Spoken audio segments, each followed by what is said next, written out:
আপনি যদি সারাক্ষণ চিন্তা করতে থাকেন, যদি ওই জিনিসটা থাকতো তাহলে আমি সুখী হতাম, যদি অমুক সমস্যাটা চলে যেত, ওই মানুষটা আমার জীবন দুর্বিষহ করে তুলেছে, যদি সে একটা বাসের ধাক্কা খেত, আমার জীবনটা কত ভালো হয়ে যেত। প্রতিবার বাস দেখলেই আমি এই দোয়া করি।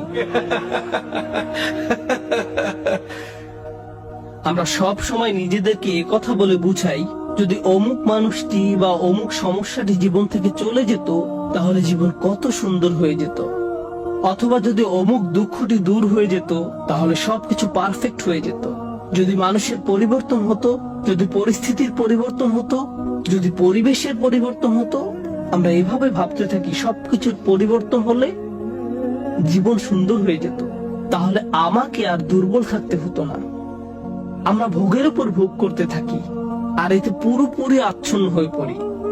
আর আল্লাহ আজ্জা ওয়া জাল্লা বর্ণনা করছেন, জানো তুমি কত দুর্বল? তুমি একটি মাছির চেয়েও দুর্বল। দুআফাত তালিব ওয়াল মাতলুব। যখন তিনি এভাবে বলছেন, আমি আপনি মজ্জাগতভাবে অবিশ্বাস্যভাবে কতটা দুর্বল, একটু চিন্তা করে দেখুন। আপনাদের প্রত্যেকের মাথায় বিভিন্ন জিনিসের চিন্তা আছে প্রতিদিন।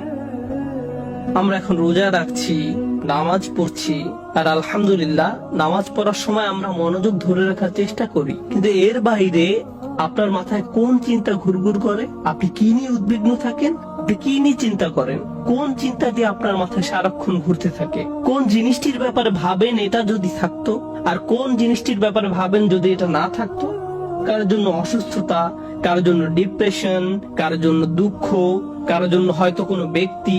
কেউ কেউ ভাবেন যদি ওই মানুষটা আমার ব্যাপারে খুশি হতো। তারা অন্য একজনকে খুশি করার চিন্তায় মশগুল থাকেন।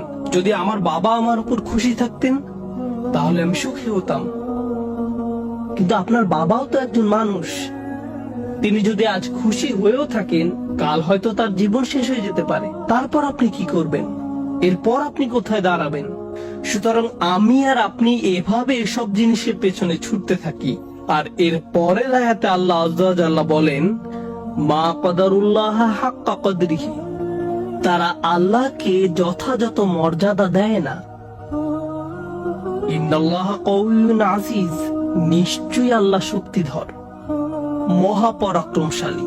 তুমি দুর্বল, কিন্তু আল্লাহ সর্বশক্তিমান। তিনি আরো বলেন, তোমরা আল্লাহকে যথাযথ মর্যাদা প্রদান করনি। জানেন তিনি আমাকে আপনাকে কি বলছেন? তিনি বলছেন, তোমরা বিভিন্ন জিনিসের পেছনে ছুটবে, তোমরা বিভিন্ন মানুষের পেছনে ছুটবে, তোমরা এই দুনিয়ার যত কিছুর পেছনে ছুটো না কেন, এর প্রতিটি জিনিসের একদিন সমাপ্তি হবে। এর প্রতিটি জিনিস দুর্বল। এই কারণে তুমিও দুর্বল হয়ে পড়েছ। এই জন্য তুমি বারবার দুঃখ ভারাক্রান্ত হয়ে পড়ছো।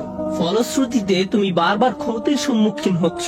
কিন্তু শেষবারের মতো যখন তুমি এই সিদ্ধান্ত গ্রহণ করবে, তোমার যত চাওয়া পাওয়া আছে তার মাঝে সবচেয়ে বড় চাওয়া পাওয়া হলো তোমার মালিককে খুশি করা, যখন তুমি সবকিছুর উপরে আল্লাহর সন্তুষ্টিকে প্রাধান্য দাও, যখন তুমি সত্যিকার অর্থে তোমার অন্তর থেকে এটা করতে পারবে, একমাত্র তখনই, যেহেতু তিনি শক্তিধর।